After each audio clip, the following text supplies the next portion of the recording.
Betsy, wow. You're a kindred spirit of mine, I think. It's really wonderful to hear your adventures and to have you take us through those adventures.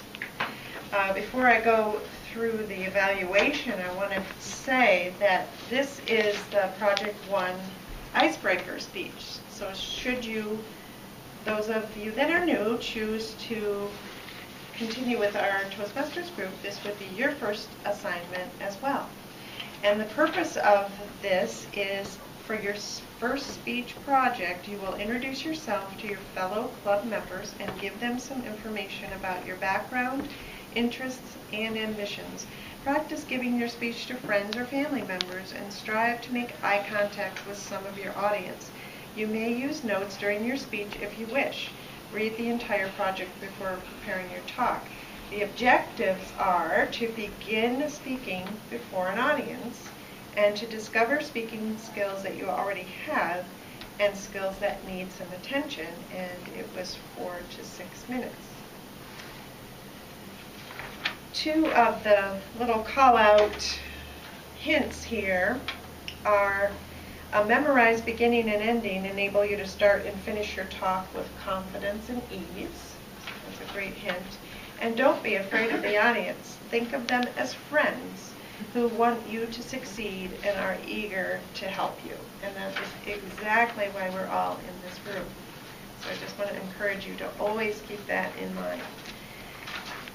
So back to Betsy here. What strong points does a speaker already have? Much sincerity and passion.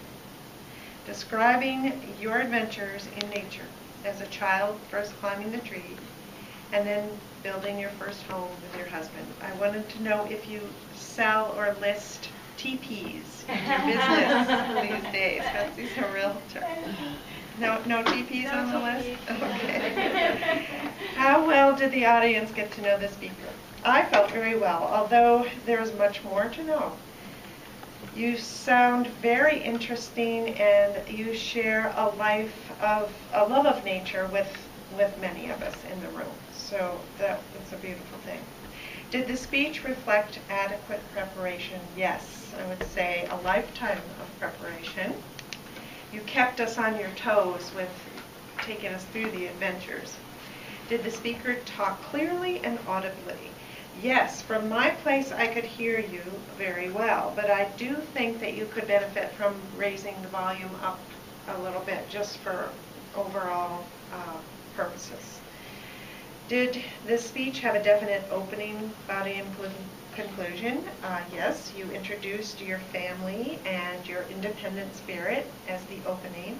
Then you took us through the 2 adventures. The conclusion was probably a little bit brief, which is fine, but it led us to want to know more adventures. What other adventures did you have? So we want to hear more.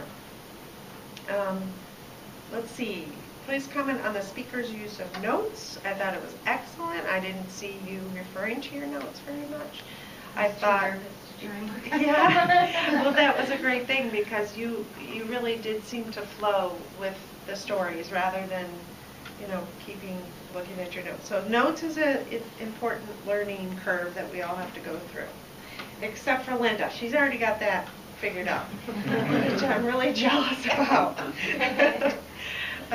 Okay, what could the speaker have done differently to improve the speech?